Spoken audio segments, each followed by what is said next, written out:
Dragnauct. What's going on? Hello? Oh, this is going to be trouble. Hey, how's it going? I'm rage quitting. Rage quitting! What's going on? I've already had enough of your shit. What's up? Oh, no, I got something that you'll like, Shannon. So okay. I wanted to call in to discuss a scenario between my cousin and I. And this is a story that I don't tell too often. So basically, back when I was in high school, my cousin and I both experienced the same exact event at the same time. We were in a car. We were at a stop sign, or stoplight, excuse me. And then we were progressing through the intersection, and a car nearly hits us. If you ask us both about that event, we will give two different accounts for it. My cousin will say, God intervened and saved us from being hit by a car. I will say that, well, I know you're driving and you're not quick on the pedal when you're taking off. That's what saves us. So how do you account for something like that when in relation to instances of divine intervention? Oh, it's a case of confirmation bias almost 100% of the time. Yeah. Here's an easy one. How do you demonstrate that God did something and it wasn't just natural forces? Can you? That's a claim, you know? Can you test that? Can you tell the difference? And if you can't, then there's no way of knowing that's true. Does your cousin give you consistent pushback? Like, are they constantly saying, like, no, I know that it was divine intervention, that it couldn't have, that if all other circumstances being the same, God stopped my foot from hitting the pedal? Well, he's not a strong theist. He is willing to see reason, and so he actually acknowledged exactly what I had said. So, you know what? Yes, my driving skill definitely played into it, but just based on how he personally interpreted it is that he can't disabuse himself of a supernatural aspect to that, because in his eyes, I am rejecting an integral part of reality.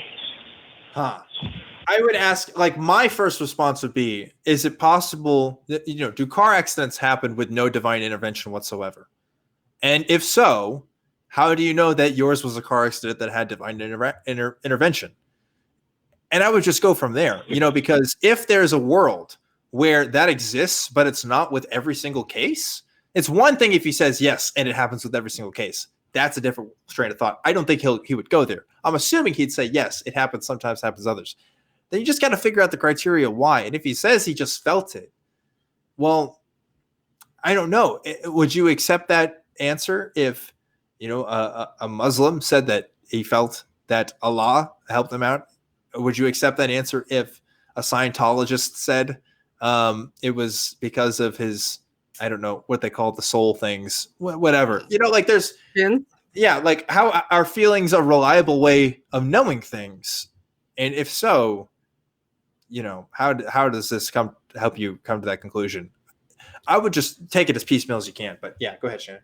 I also think that when you experience something that's jarring, it's very, very easy to take the mundane components of that experience and imbue them with a spiritual attribute, if that's the lens through which you already view the world. Mm-hmm. So if you're already viewing the world as God has some sort of integral, or intrinsic portion of your life, like he's interacting with it and he's intervening with things on your behalf, then the fact that happened, like arbitrary though it may be, that you didn't end up getting severely injured, that the mundane activities that led to that scenario taking place exactly as it did seem to be amplified mentally, because that it could have happened differently.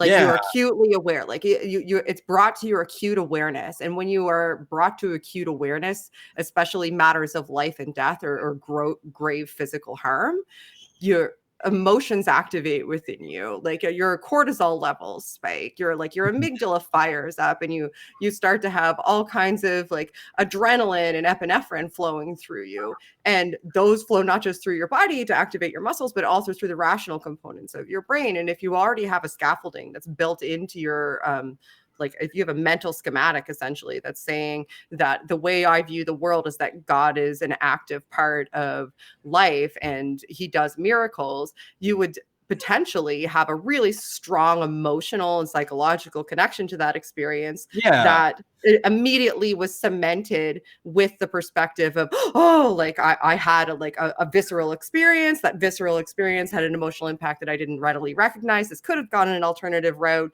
And I already believe that God intervenes in my life. Thus, this is essentially a demonstration of his intervening, even though ultimately they're all mundane things. They just seem to you to be extraordinary. Yeah, I don't even know why I said use like the Muslim example or whatever. You were there too. Like, and you didn't come to that conclusion. Right. I would ask him, why do you think I didn't come to that conclusion and you did?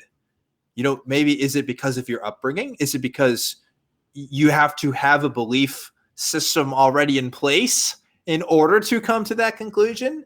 Because you didn't come to Jesus. Like that's, you know, so yeah, it's interesting. But we do have to wrap things up for tonight. So Dragnauct, thank you for calling in, and hopefully we got a good answer to your question. Yes, thank you.